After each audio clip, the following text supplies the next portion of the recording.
Hello everyone, welcome to our channel. तो आज हम बात करेंगे भारतीय नागरिक सुरक्षा संहिता के बारे में। ये जो पहले सीआरपीसी हुआ करता था और अपना रूप चेंज करके इस रूप में आया है। तो ये एक्ट नंबर 46 है 2023 का। जैसा कि हम जानते हैं कि 3 एक्ट्स एक साथ आए थे, भारतीय न्याय संहिता, भारतीय नागरिक सुरक्षा संहिता और भारतीय साक्ष्य अधिनियम। तो ये 45, 46 और 47 एक्ट हैं 2023 के रिस्पेक्टिवली। ठीक, इसने प्रेसिडेंट की एसेंट, ये तीनों एक्ट जो थे इन्होंने प्रेसिडेंट की एसेंट प्राप्त की 25 दिसंबर 2023 को, और ये फोर्स में आ गए थे 1 जुलाई 2024 पे। ठीक, तो अब हम इसकी हिस्ट्री के बारे में बात करेंगे और प्रियम्बल के बारे में बात करेंगे। हिस्ट्री का मतलब कैसे सीआरपीसी आया और कैसे फिर वो चेंज होके बीएनएसएस बन गया। ठीक, तो हिस्टोरिकल बैकग्राउंड के बारे में बात करते हैं। तो ब्रिटिशर्स के आने से पहले, जैसा कि हम जानते हैं कि कोई भी यूनिफॉर्म सिस्टम ऑफ लॉ नहीं था। जैसा पर्सनल लॉज फॉलो होते थे, हिंदूज़ के ऊपर हिंदू लॉ फॉलो होता था और मुस्लिम्स के ऊपर मुस्लिम लॉ फॉलो होता था, और इसी हिसाब से एडजुडिकेशन होता था। ठीक, फिर ब्रिटिशर्स आए और उन्होंने सबसे पहला जो क्रिमिनल प्रोसीजर से रिलेटेड एक एक्ट बनाया, वो था criminal procedure supreme courts act 1852।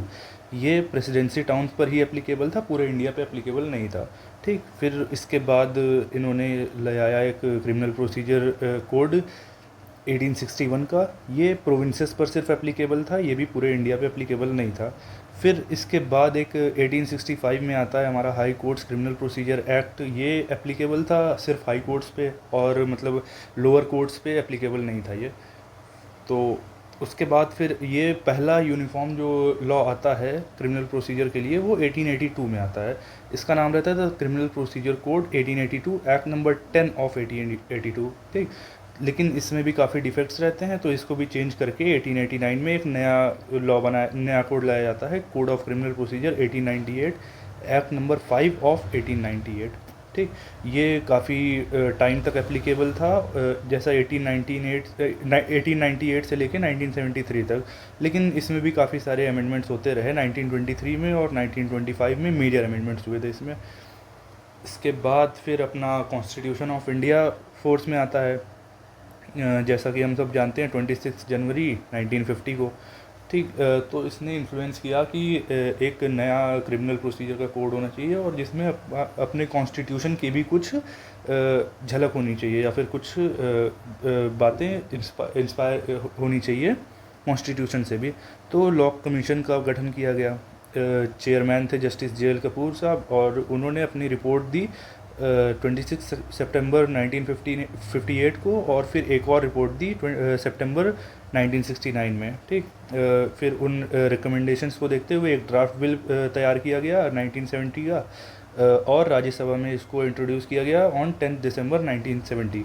फिर प्रेसिडेंट ने इसको साइन कर दिया 25 जनवरी 1974 को, और ये जो हमारा पुराना वाला जो क्रिमिनल प्रोसीजर कोड 1973 था, एक्ट नंबर 2 ऑफ 1974, ये फोर्स में आ गया 1 अप्रैल 1974 पे। ठीक, ये हमारा जून 2024 तक एप्लीकेबल था। पहले हम लोग यही पढ़ते थे, लेकिन फिर मतलब इससे पहले ही 2020 में मिनिस्ट्री ऑफ होम अफेयर्स ने इस्टेब्लिश कर दी थी एक कमेटी, जिसका नाम था committee for reforms in criminal laws, CRCL।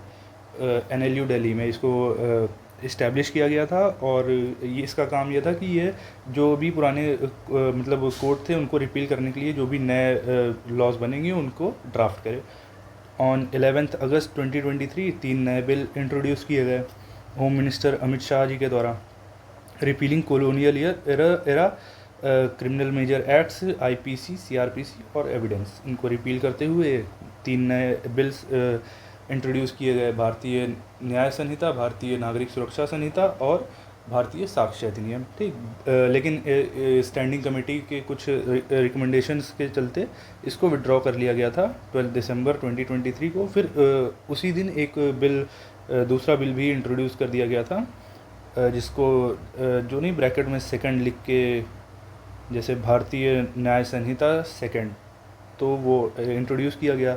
दिसंबर 2023 को इसने लोकसभा से पास हो गया और 21 दिसंबर 2023 को ये राज्यसभा से पास हो गया और फाइनली प्रेसिडेंट की एसेंट इसने पा ली 25 दिसंबर 2023 को और फोर्स में आ गया हमारा 1 जुलाई 2024 में। ठीक। अब इसमें क्या क्या की चेंजेस थे, क्या क्या एडिशन हुई, जैसा काफ़ी लोग बताते हैं कि कुछ ऐड नहीं हुआ है, सेक्शंस बढ़े हैं, तो ऐसा नहीं है, लेकिन काफ़ी चीज़ें ऐड हुई हैं। जैसा देख लेते हैं हम लोग। भारतीय नागरिक सुरक्षा संहिता में अब 531 सेक्शंस हैं, पहले सीआरपीसी में 484 सेक्शंस ही थे। ठीक। इसमें डिजिटल ट्रांसफॉर्मेशन को काफ़ी प्रेसिडेंस दी गई है, काफ़ी बढ़ावा दिया गया है, जैसे कि फॉरेंसिक साइंस का इंट्रोडक्शन और टेक्नोलॉजी का यूज़ इन्वेस्टिगेशन प्रोसेस में, FIR registration through electronic communication और personal attendance of accuse through audio video electronic means, और भी काफ़ी चीज़ें हैं, कई सारी चीज़ें हैं जो जब हम पढ़ेंगे तो फिर पता चलेगा। उसके बाद फिर पुलिस की पावर काफ़ी बढ़ा दी गई है। ठीक। और फॉर स्पीडी ट्रायल और speedy disposal of criminal cases time limitation भी काफ़ी सारे सेक्शंस में कर दिया गया है। प्लस एक और चीज़ इसमें बढ़ाया गया है, पब्लिक सर्वेंट्स के लिए प्रोटेक्शन के लिए काफ़ी सारे इसमें प्रोविजंस ऐड कर दिए गए हैं। ठीक। तो अब इसके प्रियम्बल की बात कर लेते हैं। तो प्रियम्बल वैसा ही है जैसा हम लोग सीआरपीसी में पढ़ते थे, an act to consolidate and amend the law relating to criminal procedure. ठीक। तो ये कंसोलिडेट और एंड अमेंड यूज़ हुआ है, तो इसका मतलब ये एग्जॉस्टिव इन इटसेल्फ है और कंकरेंट लिस्ट का पार्ट है। कंकरेंट लिस्ट का पार्ट है मतलब इसमें स्टेट और सेंट्रल गवर्नमेंट दोनों अमेंडमेंट्स कर सकते हैं। ठीक। और मतलब ये concurrent list, state list, union list, ये हम कॉन्स्टिट्यूशन से पता करते हैं। ठीक। वर्ड कंसोलिडेट का मतलब क्या है, टू कंपाइल। टू कंपाइल कैसे हम कैसे कैसे कंपाइल कर रहे हैं, मतलब जो भी पुराने जो भी सारे लॉज थे उनको कंपाइल किया गया, एक साथ लाया गया और उसको एक में वो कर दिया गया। और हाँ, ये बता ही दिया, ये कंकरेंट लिस्ट का पार्ट है और एग्जॉस्टिव इन इटसेल्फ है। चलिए फिर आज के लिए इतना ही, बाकी सेक्शंस हम लोग अगले वीडियोस में डिस्कस करेंगे। Thank you everyone, welcome back. और आज हम भारतीय नागरिक सुरक्षा संहिता के बारे में आगे बात करेंगे।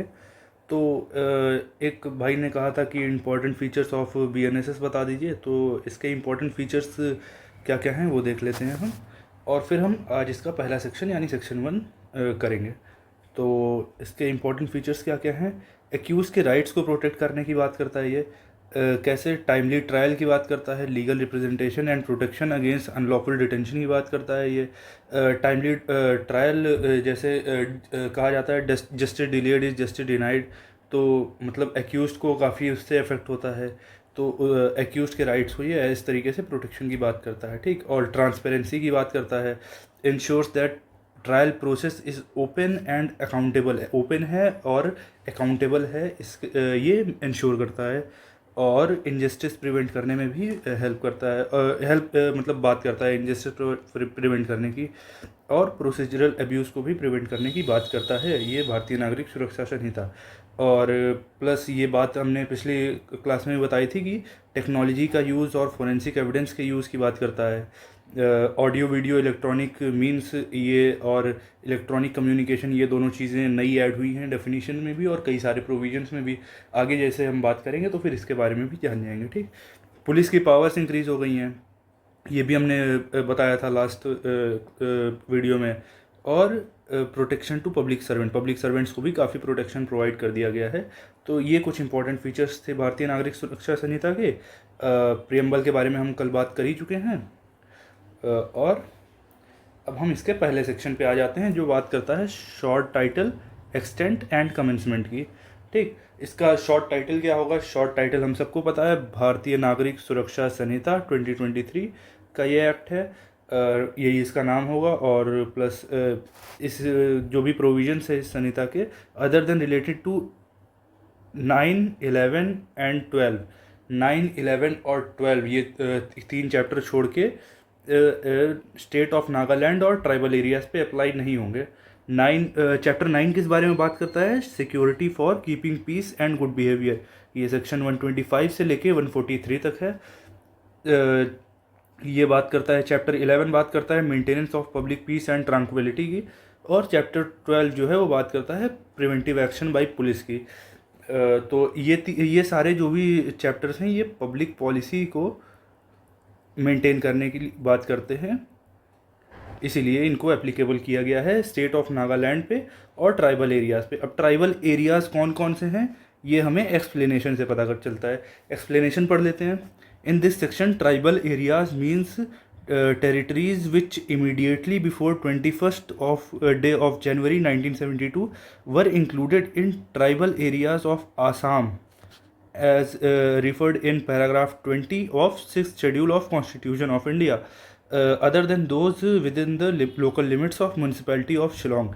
तो इससे क्या क्या टेक अवेज मिलते हैं? Tribal para 20 of 6th schedule में दिया गया है। इसमें ये डेट इम्पॉर्टेंट है 21st डे ऑफ जनवरी 1972, और एक्सेप्शन क्या क्या है? लोकल लिमिट्स ऑफ शिलोंग, मतलब इनको इंक्लूड नहीं किया गया है इसके अंदर, ठीक। अब इसके बाद लेकिन जो स्टेट गवर्नमेंट है वहाँ की, स्टेट ऑफ नागालैंड की, और ये भी जो भी ट्राइबल एरियाज़ हैं उनकी, ये अगर चाहे तो फिर इसमें सप्लीमेंटल, इंसिडेंटल, कॉन्सिक्वेंशियल मॉडिफिकेशंस करा के पूरा या तो होल या फिर पार्ट में अप्लाई करवा सकता है बाय नोटिफिकेशन, ठीक। स्टेट गवर्नमेंट सप्लीमेंटल, इंसिडेंटल और कॉन्सिक्वेंशियल मॉडिफिकेशंस के साथ इसको अप्लाई करवा सकता है, ठीक, या तो एज इन होल या इन पार्ट, ठीक। अब ये भी देख लेते हैं कंपैरेटिवली, क्योंकि हमको पढ़ना है तो फिर ये भी देख लेते हैं पहले ये कहाँ पे कैसे, मतलब इसमें कुछ चेंजेस तो नहीं हुए हैं। तो सीआरपीसी में ये दिया हुआ था सेक्शन 1 में ही, लेकिन सब क्लॉज 2 में जो चैप्टर्स थे वो 8, 10 और 11 थे। इसमें 9, 11 और 12 हैं, ठीक। तो ये था हमारा सेक्शन 1, और बाकी के सेक्शंस हम बाद में डील करेंगे। Thank you. Hello everyone, welcome back. तो लास्ट वीडियो में हमने सेक्शन 1 को डिस्कस कर लिया था, तो आज हम इसी के आगे बढ़ेंगे और सेक्शन 2 को डिस्कस करेंगे, जो कि डेफिनेशन क्लॉज है। डेफिनेशन क्लॉज में कई सारी डेफिनेशंस दिए गए हैं, और सीआरपीसी से अगर भारतीय नागरिक सुरक्षा संहिता में कंपेयर करें तो फिर 5 डेफिनेशन ऐड हुई हैं और 4 डेफिनेशन रिमूव हुई हैं। अब ये 5 डेफिनेशन कौन सी ऐड हुई हैं वो हम आगे देखेंगे। तो आते हैं अपनी पहली डेफिनेशन पे, जो कि नई डेफिनेशन है, ऐड हुई है, audio video electronic means. Definition पढ़ लेते हैं इसकी। Audio video electronic means shall include use of any communication device for the purpose of video conferencing, recording of processes of identification, search and seizure of evidence और evidence, transmission of electronic communication and for such other purposes and by such other means as the state government may by rules provide। तो इसको थोड़ा simplify करते हैं। तो word use हुआ है includes, तो मतलब ये एग्जॉस्टिव नहीं है, ये डेफिनेशन एग्जॉस्टिव नहीं है। 2 वर्ड्स यूज़ होते, 3 वर्ड्स यूज़ होते हैं, जैसा इंक्लूड्स होता है, मीन्स होता है और मीन्स एंड इंक्लूड्स होता है, ठीक। तो मीन्स जो होता है उसका मतलब कि डेफिनेशन एग्जॉस्टिव है, मीन्स एंड इंक्लूड्स होता है कि डेफिनेशन एग्जॉस्टिव है पर स्कोप ऑफ इंटरप्रिटेशन है, और इंक्लूड्स जो होता है वो एग्जॉस्टिव डेफिनेशन नहीं होती है। तो एग्जॉस्टिव नहीं है, इसलिए हमें ऐसे भी पता चलता है कि इसमें स्टेट गवर्नमेंट के पास पावर दी गई है कि वो बाई रूल्स प्रोवाइड करा सकता है कि हाँ और भी क्या चीज़ें ऑडियो वीडियो इलेक्ट्रॉनिक मीन्स में इंक्लूड होंगी। तो use of communication device, communication device का यूज़, इसका पर्पज़ क्या होना चाहिए? Video conferencing, recording of processes of identification, search and seizure of evidence, transmission of electronic communication. अब इलेक्ट्रॉनिक कम्युनिकेशन क्या है ये हम आगे, ये भी एक डेफिनेशन ऐड हुई है, वो हम आगे पढ़ेंगे, ठीक। तो and such other purposes as and other means state government by rules provide, ठीक। और जो भी पर्पज़ या फिर मीन्स हैं जो भी स्टेट गवर्नमेंट प्रोवाइड करेगी, ठीक। इसमें हमने ये भी मेंशन किया हुआ है कि ये पहले डेफिनेशन सीआरपीसी में नहीं थी, नई ऐड हुई है। तो ऐसे हम इसको कंपैरेटिवली पढ़ते चलेंगे, ठीक। अगली डेफिनेशन आती है बेल की। बेल भी पहले जो है सीआरपीसी में डिफाइन नहीं था, भारतीय नागरिक सुरक्षा संहिता में इसको डिफाइन किया गया है as bail means release of any person accused और suspected of commission of any offence, या तो एक्यूज्ड हो या सस्पेक्टेड हो कि उसने कोई ऑफेंस कमिट किया है, from custody of law, from custody of law upon certain conditions imposed by officer or court in execution by such person of bond or bail bond. Bond क्या है, बेल बॉन्ड क्या है, ये भी हम आगे पढ़ेंगे। ठीक, तो बेल का मतलब पहले समझ लेते हैं। रिलीज ऑफ पर्सन, किसी पर्सन को रिलीज़ करना, छोड़ना, जो कि एक्यूज्ड है या फिर सस्पेक्टेड है कि उसने कोई क्राइम कमिट किया है या ऑफेंस कमिट किया है, फ्रॉम कस्टडी ऑफ लॉ, मतलब लीगल कस्टडी से ही, मतलब कि अरेस्ट होना चाहिए। ठीक, लीगल कस्टडी से उसको रिलीज़ करना, अपॉन सर्टेन कंडीशंस इम्पोज करेगा कौन, पुलिस ऑफिसर करेगा या फिर कोर्ट करेगी। ठीक, पुलिस ऑफिसर भी सर्टेन केसेस में बेल दे सकता है और कोर्ट तो दे ही सकती है। ठीक, upon on execution of bond, जो कि 2 सब क्लॉज 1 सब क्लॉज ई में डिफाइंड है, और बेल बॉन्ड जो कि 2 सब क्लॉज 1 डी में डिफाइंड है। ये भी पहले अपना सीआरपीसी में नहीं था, नई डेफिनेशन ऐड हुई है। ठीक, अगली डेफिनेशन पे चलते हैं। Bailable offence and non bailable offence, ये वही है जो पिछले वाले मतलब सीआरपीसी में था, वही डेफिनेशन इस बार भी कंटिन्यू की गई है। तो bailable offence means offence which is shown as bailable in first schedule. अब फर्स्ट शेड्यूल क्या है, फर्स्ट शेड्यूल आपके बेयर एक्ट में अगर आप लास्ट में देखेंगे तो फिर 2 शेड्यूल्स हैं। एक है फर्स्ट शेड्यूल जिसमें कई सारे ऑफेंसेस दिए गए हैं, उसमें बताया गया है कि बेलेबल है, नॉन बेलेबल है, कॉग्निजेबल है, नॉन कॉग्निजेबल है, ट्राइबल बाई कौन से कोर्ट है, ये सारी चीज़ें उसमें दी हुई हैं। ठीक, फर्स्ट शेड्यूल, और made bailable by any other law for timing in force, या फिर कोई और लॉ जो भी समय के साथ आएगा या आ चुका है उसमें अगर बेलेबल बताया गया है तो वो भी बेलेबल रहेगी। नॉन बेलेबल ऑफेंस मतलब कोई भी other offence, non bailable offence मतलब जो भी बेलेबल नहीं है वो नॉन बेलेबल में आएगा। ठीक, bailable offence shown bailable in first schedule और made bailable by any other law for the timing in force. ठीक, non bailable offence any other offence, पहले ये 2 सब क्लॉज ए में दिया हुआ था, अब 2 सब क्लॉज सी में 2 क्लॉज 1 सब क्लॉज सी में दिया हुआ है। ठीक, अगली डेफिनेशन पे चलते हैं अपने। ये नई डेफिनेशन ऐड हुई है, बेल बॉन्ड और बॉन्ड। ये हमने पहले पढ़ा हुआ था, ये देखिए बेल बॉन्ड और बॉन्ड, यही आगे हम समझ लेते हैं क्या है। ठीक, बेल बॉन्ड में हमें ये जानने की ज़रूरत है, ये विद श्योरिटी होता है, means undertaking for release with surety, release के लिए अंडरटेकिंग दी जाती है विद श्योरिटी। ठीक, जैसे मान लीजिए किसी आदमी को बेल पे रिलीज़ करना है तो फिर कोर्ट, जैसे मान लीजिए कोई सीरियस ऑफेंस है तो फिर कहती है कि इसमें आप श्योरिटी प्रोवाइड कराइए for release of that person. ठीक, बिना श्योरिटी के उसको रिलीज़ नहीं करेंगे। कोई पर्सन लगता है जो जाके वहाँ पे साइन करेगा, जो गारंटी लेगा कि हाँ ये पर्सन जो है वो जब भी कोर्ट में बुलाया जाएगा तो फिर वो वहाँ पे प्रेजेंट होगा, या फिर जो भी बेल की कंडीशंस होगी उससे कंप्लाई करेगा। तो अगर नहीं करता है तो फिर जो पर्सन श्योरिटी बनेगा वो जिम्मेदार रहेगा इस चीज़ का। ठीक, तो इसमें श्योरिटी विद श्योरिटी रहती है। नॉट प्रेजेंट इन सीआरपीसी, पहले ये सीआरपीसी में नहीं दिया था। और दूसरा है bond. Bond means personal bond और undertaking with for release without surety. इसमें श्योरिटी की ज़रूरत नहीं रहती है, इसमें मतलब उतने सीरियस ऑफेंसेस नहीं आते हैं, और जो पर्सन रहता है वो मतलब खुद ही श्योरिटी दे देता है कि हाँ मैं कंप्लाई करूँगा जो भी बेल के टर्म्स हैं, और मैं प्रेजेंट रहूँगा जब भी कोर्ट बुलाएगी, या फिर जो भी उसका टर्म्स होगा उससे कंप्लाई करूँगा, और इसमें श्योरिटी की ज़रूरत नहीं रहती है। ठीक, ये भी सीआरपीसी में नहीं दिया हुआ था। अगला डेफिनेशन पे आते हैं, तो ये 2 sub clause 1 sub clause F जो कि चार्ज है। Charge includes any head of charge when charge contains more heads than 1। तो ये चार्ज को डिफ़ाइन नहीं, मतलब जैसा पहले दिया हुआ था वैसे ही अभी भी है, इसको डिफ़ाइन नहीं किया गया है।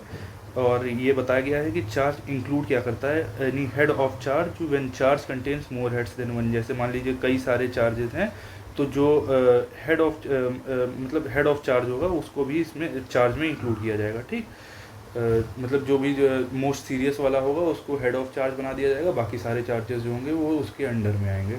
जैसे मान लीजिए 3-4 ऑफेंसेस कमिट हुए हैं, मर्डर का हुआ है, ग्रीवियस हर्ट का हुआ है और एक ऑफेंस और हुआ है, तो फिर मर्डर का मान लीजिए इसमें सबसे वो है तो इसको हेड ऑफ चार्ज बना दिया जाएगा और बाकी जो दोनों हैं ग्रीवियस हर्ट और जो तीसरा ऑफेंस है वो उसके अंडर में आएंगे। ठीक, पहले ये 2B में था, अभी 2 क्लॉज 1 सब क्लॉज F में है। तो अगले ऑफेंस पे अगले डेफिनेशन पे आते हैं, तो ये कॉग्निजेबल ऑफेंस और कॉग्निजेबल केस। ये भी पहले 2C में दिया हुआ था एज इट इज़, इसको यहाँ पे 2 क्लॉज 1 सब क्लॉज G में डाल दिया गया है।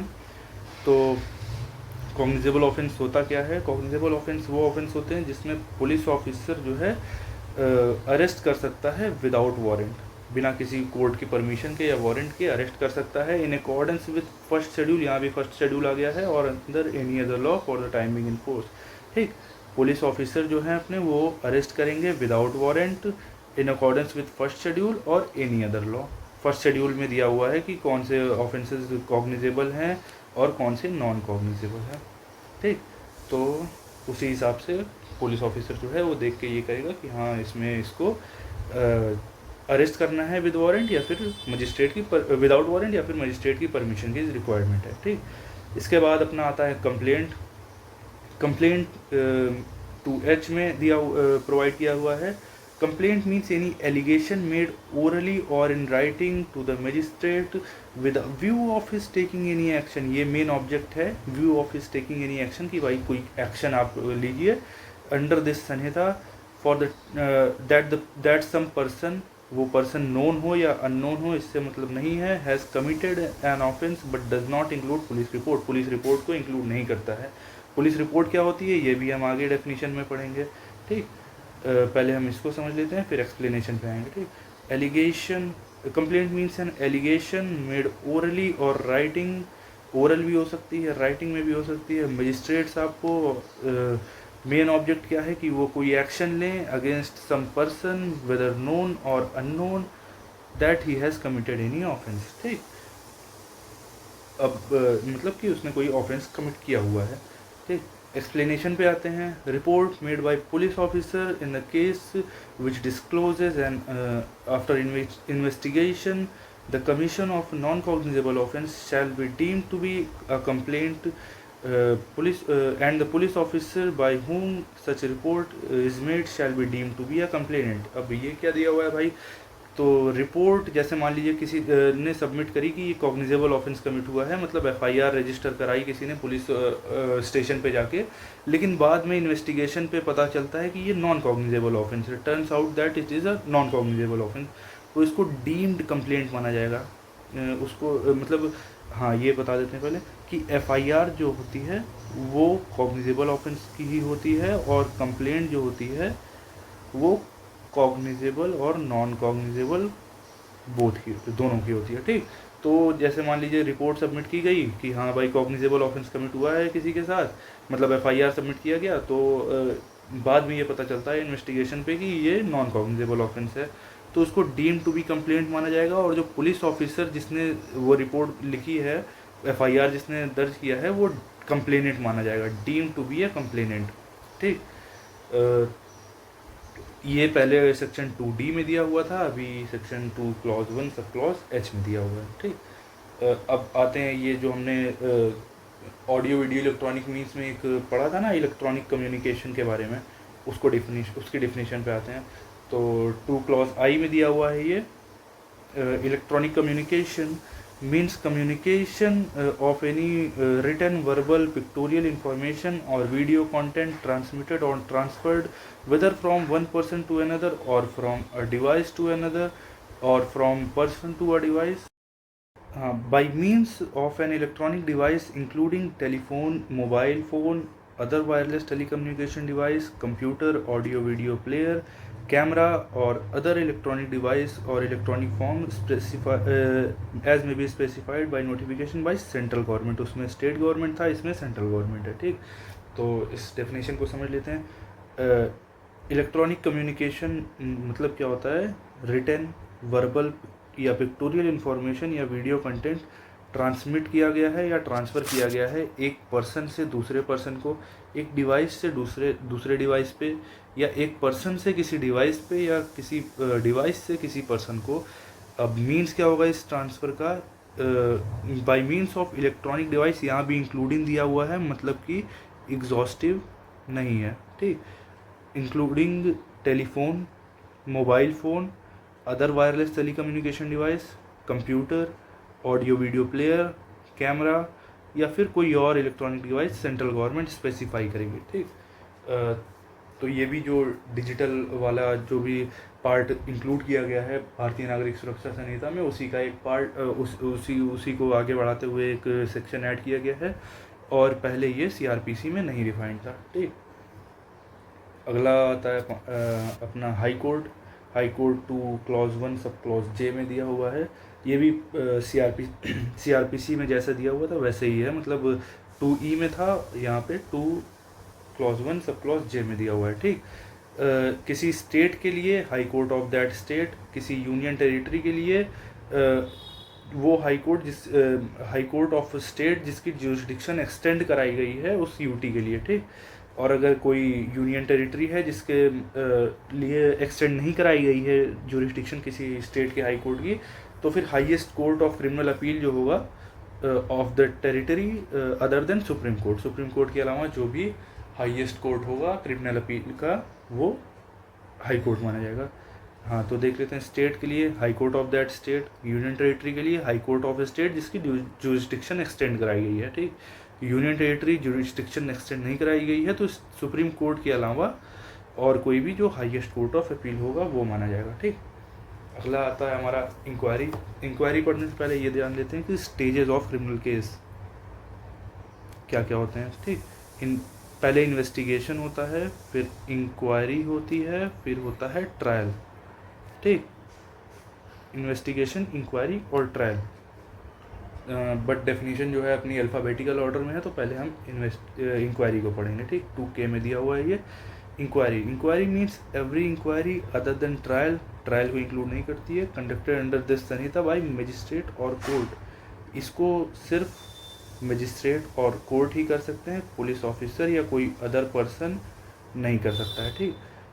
कंडक्टेड बाय मजिस्ट्रेट और कोर्ट, ठीक, ये इसमें इंपॉर्टेंट है। ट्रायल को इंक्लूड नहीं किया गया है, मतलब कि फ्रेमिंग ऑफ चार्जेस से पहले जो भी चीज़ें मजिस्ट्रेट करेगा वो इंक्वायरी में आएंगी, ठीक। फ्रेमिंग ऑफ चार्ज के बाद से ट्रायल स्टार्ट हो जाता है। ये सेक्शन 2G में दिया हुआ है था एज इट इज़, अभी 2 क्लॉज 1 सब क्लॉज K में दिया हुआ है। अगला आता है इन्वेस्टिगेशन, जो कि पहला स्टेज है किसी क्रिमिनल ट्रायल का। Investigation includes all the proceeding under this sanhita for collection of evidence, prime object यही है, कलेक्शन ऑफ एविडेंस, ठीक। Collection of evidence conducted by a police officer or by person authorized by magistrate in this behalf other than a magistrate, ठीक। इसको magistrate नहीं कर सकता, इसको या तो पुलिस ऑफिसर करेगा या फिर कोई पर्सन जिसको मजिस्ट्रेट ने कहा है कि भाई साहब आप ये करिए, वो करेगा, ठीक। इन्वेस्टिगेशन करिए, वो करेगा, लेकिन मजिस्ट्रेट खुद नहीं कर सकता है। All the proceedings police officer द्वारा किया गया है या फिर अदर पर्सन जो भी ऑथराइज है मजिस्ट्रेट से उसके द्वारा किया गया है। ऑब्जेक्ट क्या है इसका, कलेक्शन ऑफ एविडेंस, ठीक, एविडेंस के कलेक्शन के लिए, ठीक।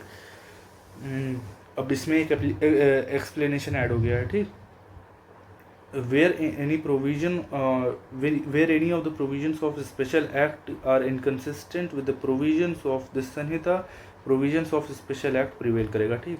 स्पेशल एक्ट का कोई प्रोविज़न है जो कि BNSS से इनका मतलब कॉन्ट्राडिक्शन में आता है, तो जो स्पेशल एक्ट होगा वो प्रिवेल करेगा, ठीक।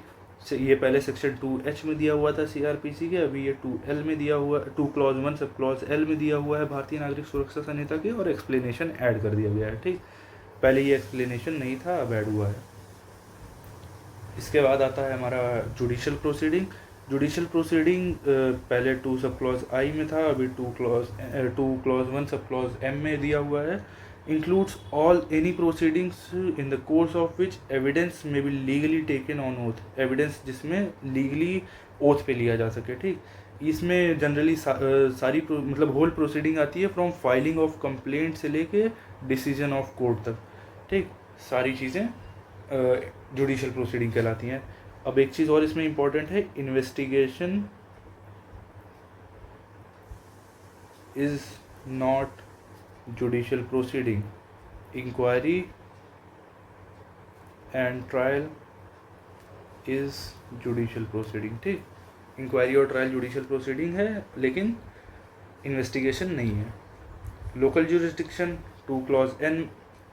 ठीक, लोकल जुरिस्डिक्शन क्या है? इन रिलेशन टू कोर्ट और magistrate means local area within which court और मजिस्ट्रेट में एक्सरसाइज ऑल और any of its powers under this sanhita. सारी या फिर कोई भी पावर एक्सरसाइज कर सकते हैं उस टेरिटरी के अंदर में, जो भी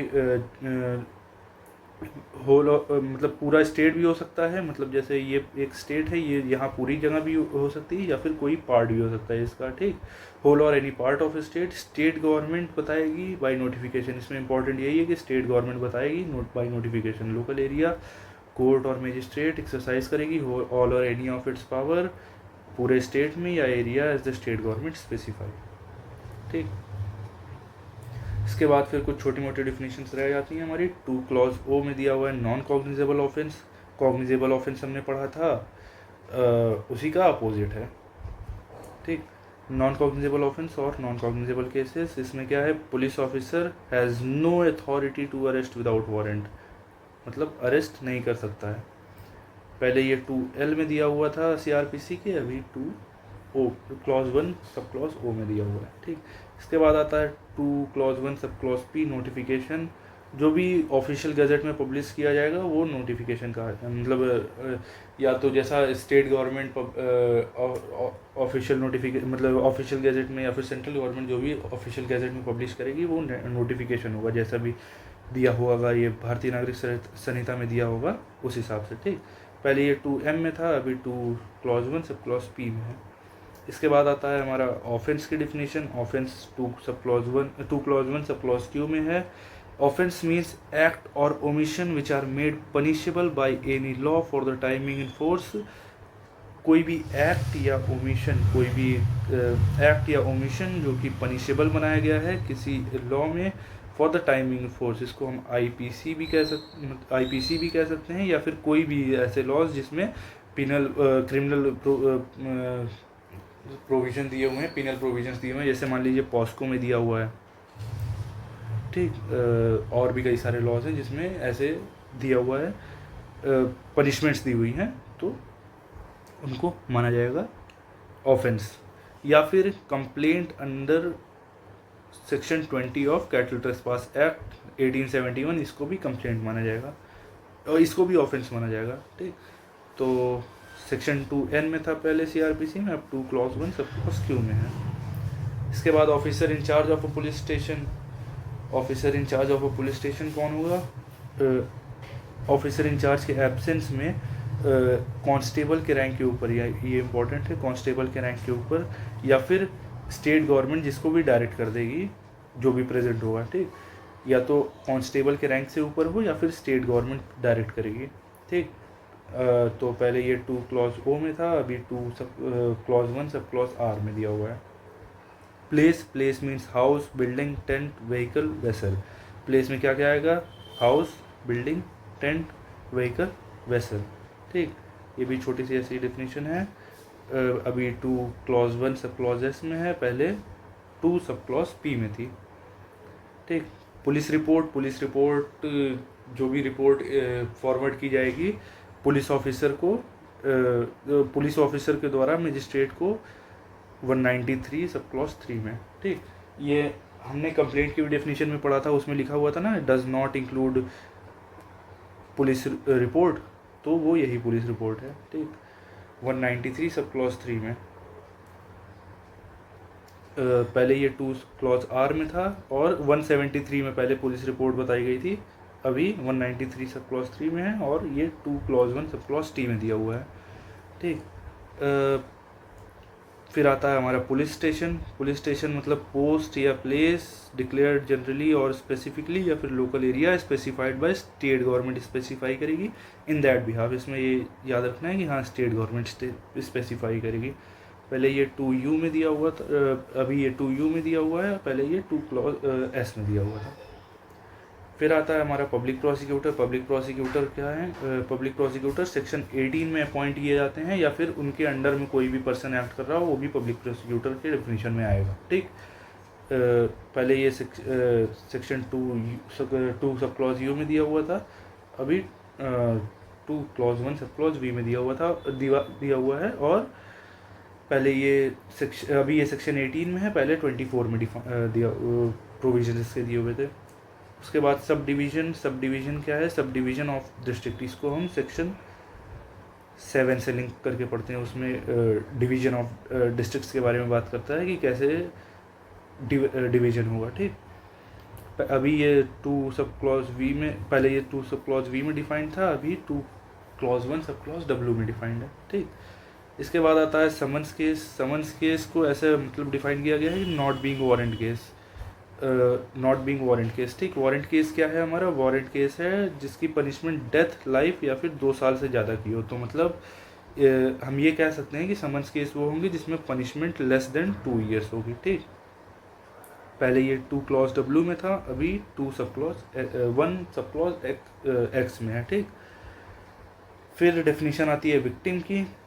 victim means a person suffered loss or injury, person who has suffered loss or injury caused by act या फिर omission of accused person, includes guardian, legal heir of such victim. ठीक, गार्जियन को भी इंक्लूड करता है, legal hair को भी include करता है, लेकिन लीगल रिप्रेजेंटेटिव या कोई भी एडवोकेट जो रहता है वो इसके डिफिनेशन में नहीं आता है। ठीक, वो पर्सन जिसको लॉस हुआ है या फिर इंजरी हुई है एक्यूज के किसी एक्ट से या ओमिशन से, उसको विक्टिम कहेंगे। ठीक, पहले ये 2 क्लॉज डब्ल्यू ए में था, अभी 2 क्लॉज 1 सब क्लॉज वाई में है।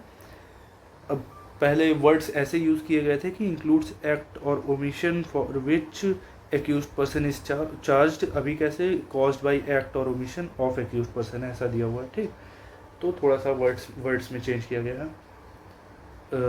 वारंट केस हमने डिस्कस कर ही लिया है, 2 साल से ज़्यादा की जिसकी सज़ा होती है। इसके बाद फिर एक 2 क्लॉज 2 ऐड हुआ है कि वर्ड्स और एक्सप्रेशन जो भी इसमें डिफाइन नहीं है वो आईटी एक्ट से लिए जाएंगे या फिर भारतीय न्याय संहिता से लिए जाएंगे। ठीक, अब बात कर लेते हैं कौन कौन सी डेफिनेशन इसमें मतलब हटा दी गई है। 4 डेफिनेशन हटाई गई हैं। कौन कौन सी? पहले 2 क्लॉज एफ में इंडिया की डेफिनेशन थी, मेट्रोपॉलिटन एरिया को हटा दिया गया है, प्लीडर को हटा दिया गया है और प्रिस्क्राइब को हटा दिया गया है। तो ये थी पूरी बातचीत हमारी सेक्शन 2 की। आगे सेक्शन हम आगे वीडियोज़ में डिस्कस करेंगे। Thank you. हेलो एवरीवन, तो आज हम बात करेंगे अपना भारतीय नागरिक सुरक्षा संहिता की। सेक्शन 2 जो है डेफिनेशन क्लॉज तक हम लोग ने कर लिया था और आज हम सेक्शन 3 और बाकी के जो भी सेक्शंस बचे हुए हैं उनकी बात करेंगे। 4th और 5th इस चैप्टर में जो भी बचे हुए हैं। तो सेक्शन 3 बात करता है कंस्ट्रक्शन ऑफ रेफरेंसेस के बारे में। देख लेते हैं क्या बोलता है ये। Unless the context otherwise requires any reference in any law to magistrate without qualifying words magistrate of first class or second class in relation to any area be construed as a reference to judicial magistrate of first class or judicial magistrate of second class as the case may be exercising jurisdiction in such area। अब देख लेते हैं ये क्या कह रहा है कि अगर किसी स्टैट्यूट में कहीं पे भी भारतीय नागरिक सुरक्षा संहिता में भी आगे अगर यूज़ किया गया है मजिस्ट्रेट ऑफ फर्स्ट क्लास या फिर मजिस्ट्रेट ऑफ सेकंड क्लास, कहीं पे भी यूज़ किया गया है in relation to any area, तो फिर उसको कंसिडर किया जाएगा judicial magistrate of first class और judicial magistrate of second class, जो उस एरिया में जुरिडिक्शन को एक्सरसाइज कर रहा होगा। एक्सरसाइजिंग जुरिडिक्शन इन सच एरिया, जैसे मान लीजिए कि किसी भी एरिया की बात हो रही है, तो अगर वहाँ पे वहाँ के जुडिशियल मजिस्ट्रेट के बारे में बात हो रही है तो फिर मजिस्ट्रेट अगर ऑफ फर्स्ट क्लास लिखा हुआ है किसी प्रोविज़न में किसी सेक्शन में तो उसको judicial magistrate of first class माना जाएगा। मजिस्ट्रेट ऑफ सेकंड क्लास लिखा हुआ है किसी प्रोविज़न में या फिर किसी सेक्शन में तो फिर उसको जुडिशियल मजिस्ट्रेट सेकंड क्लास माना जाएगा। तो अब अगले सब क्लॉज की बात कर लेते हैं।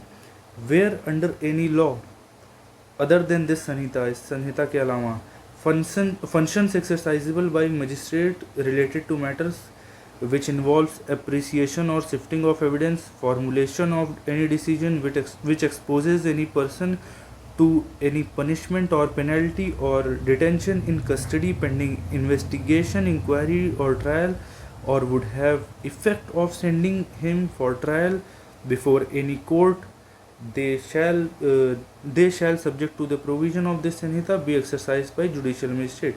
ये जो है जुडिशल मजिस्ट्रेट के फंक्शन के बारे में बताता है। देख लेते हैं क्या क्या फंक्शन है इनके। तो जुडिशल मजिस्ट्रेट के फंक्शंस क्या क्या हैं? एप्रिशिएशन और शिफ्टिंग ऑफ एविडेंस। ठीक, appreciation and shifting of evidence है जुडिशल मजिस्ट्रेट का पावर। और फॉर्मुलेशन ऑफ एनी डिसीजन दे देना या फिर एप्रिशिएशन और शिफ्टिंग ऑफ एविडेंस करना। ठीक, formulation of any decision which exposes any person, जो किसी पर्सन को एक्सपोज करता है किसी पनिशमेंट के लिए, किसी पेनल्टी के लिए, या तो डिटेंशन कस्टडी के लिए, पेंडिंग इंक्वायरी, इन्वेस्टिगेशन और ट्रायल, इंक्वायरी, इन्वेस्टिगेशन और ट्रायल के दौरान। ठीक, कोई डिसीजन जो किसी पर्सन को एक्सपोज करता है पनिशमेंट के लिए, पेनल्टी के लिए, डिटेंशन के लिए इन कस्टडी, इंक्वायरी, इन्वेस्टिगेशन और ट्रायल के दौरान। ठीक, या फिर जिसमें which have effect of sending him to trial before any court. ठीक, जिसमें इफ़ेक्ट है कि हाँ किसी और कोर्ट के सामने ट्रायल जिससे प्रोसीड किया जा सके। ठीक, तो ये है हमारा जुडिशल मजिस्ट्रेट का फंक्शन। इसके बाद एग्जीक्यूटिव मजिस्ट्रेट का फंक्शन सब क्लॉज बी में दिया हुआ है। Which are administrative or executive in nature such as granting of licence, suspension or cancellation of licence, sanctioning a prosecution for withdrawing from prosecution, they shall subject to the provisions of clause A be exercisable by executive magistrate। executive magistrate के functions क्या क्या हैं? Administration या फिर administrative या executive function है। ठीक, granting, suspension or cancellation of licence, sanctioning और प्रोसिक्यूशन और विड्रॉइंग फ्रॉम प्रोसिक्यूशन। ठीक, पहले तो ये एडमिनिस्ट्रेटिव फंक्शन या फिर एग्जीक्यूटिव फंक्शन है। इसके फंक्शन का नेचर एडमिनिस्ट्रेटिव या फिर एग्जीक्यूटिव है। ग्रांट करना, सस्पेंड करना, कैंसिल करना लाइसेंस को, या फिर सैंक्शनिंग प्रोसिक्यूशन और विड्रॉइंग फ्रॉम प्रोसिक्यूशन। ठीक, पहले भी ये सेक्शन 3 में ही दिया हुआ था, लेकिन मेट्रोपॉलिटन मजिस्ट्रेट और मेट्रोपॉलिटन एरिया के बारे में तब प्रोविजंस दिए हुए थे इसी सेक्शन में, अब इसको रिमूव कर दिया गया है। ठीक, अब सेक्शन 4 पे आते हैं। सेक्शन 4 जो है वो ट्रायल ऑफ ऑफेंसेस अंडर भारतीय न्याय संहिता एंड एनी अदर लॉ। जैसा कि हम जानते हैं कि जो पुराना आईपीसी और सीआरपीसी था, या फिर अभी बीएनएस और बीएनएसएस है, इनको सिस्टर कोड्स कहा जाता है, मतलब रेड टुगेदर। ठीक, जो इसमें जो प्रोविजंस हैं उन्हीं का प्रोसीजर भारतीय नागरिक सुरक्षा संहिता में दिया हुआ है। तो यही बता रहा है ये कि जो भी ऑफेंसेस भारतीय न्याय संहिता में दिए हैं वो इन्वेस्टिगेट किए जाएंगे, इंक्वायरी की जाएगी उनके बारे में, ट्राइड और otherwise dealt with according to provisions hereinafter contain. जो भी पेनल्टीज दी हुई हैं भारतीय न्याय संहिता में, उनकी इंक्वायरी, इन्वेस्टिगेशन, ट्रायल या फिर वो अदरवाइज डील किए जाएंगे इसी जो भारतीय नागरिक सुरक्षा संहिता है उसी के अकॉर्डिंग। ठीक, अब कई और सारे लॉज होते हैं, जैसे पॉस्को एक्ट हो गया जिसमें पेनल्टी दी हुई है, और भी कई सारे एक्ट हैं जिसमें भी क्रिमिनल लॉ को इन्फोर्स करने, मतलब क्रिमिनल लॉ को इन्फोर्स करने की ज़रूरत है। तो all the offences under any other law shall be investigated, inquired into, tried and otherwise dealt according to same provisions, but subject to enactment from time being in force regulating the manner or place of investigating, inquiring into, trying or otherwise dealing with such offence। मतलब जो कोई और offences हैं वो भी भारतीय नागरिक सुरक्षा संहिता के द्वारा डील किए जाएंगे, लेकिन एक्सेप्शंस क्या दिया हुआ है? सब्जेक्ट अगर बेयर एक्ट में कहीं यूज़ किया जाए तो इसका मतलब ये एक्सेप्शन की बात कर रहा है जनरल लॉ के। ठीक, तो एक्सेप्शंस क्या हैं इसके? Any enactment come in force regulating the manner for such offence. अगर उस ऑफेंस के लिए लॉ एक्सप्रेसली प्रोवाइड कर देता है कोई भी लॉ कि ये प्रोसीजर फॉलो होगा इस पर्टिकुलर केस में, तो फिर उस एक्ट का प्रोसीजर फॉलो किया जाएगा उसमें। ठीक, तब भारतीय नागरिक सुरक्षा संहिता उस पर अप्लाई नहीं करेगा। तो ये भी पहले सेक्शन 4 में ही दिया था, लेकिन तब आईपीसी था, अब यहाँ पे बीएनएस है। ठीक, अब आते हैं सेक्शन 5 पे। सेक्शन 5 हमारा सेविंग क्लॉज है, छोटा सा। ये बताता है नथिंग कंटेंट इन दिस संहिता shall in absence of any specific provision to the contrary affect any special or local law for the time being in force, or any special jurisdiction or power conferred on any special form of procedure prescribed by any other law for the time being in force। ये वही कह रहा है कि special और local law जो हैं वो प्रिवेल करेंगे। मतलब इस भारतीय नागरिक सुरक्षा संहिता में कुछ भी इफेक्ट नहीं करेगा स्पेशल और लोकल लॉ से। ठीक, और अगर मान लीजिए कि कोई कॉन्फ्लिक्ट होता है तो फिर स्पेशल और लोकल लॉ प्रिवेल करेंगे। तो ये हो गया हमारा चैप्टर 1। अब चैप्टर 2 के बारे में बाद में आगे की वीडियोस में बात करेंगे। Thank you.